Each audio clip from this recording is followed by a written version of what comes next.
I can grow flowers in the winter. I can have different kinds of plants that wouldn't naturally do so well here. Obviously, we can't overwinter a lot of plants here, or it's too dry out. I can force bulbs in the winter. I really enjoy doing this past winter. Just provide colorful blooms all year round. I enjoy going out there, watering things every day, checking on how everything is growing, propagating them, just something to take care of.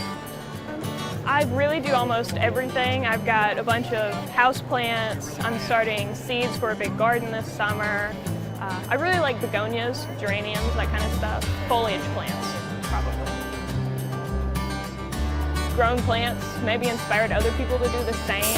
At least try it out, get into it. It's just, I think it's something everybody should at least try in their life.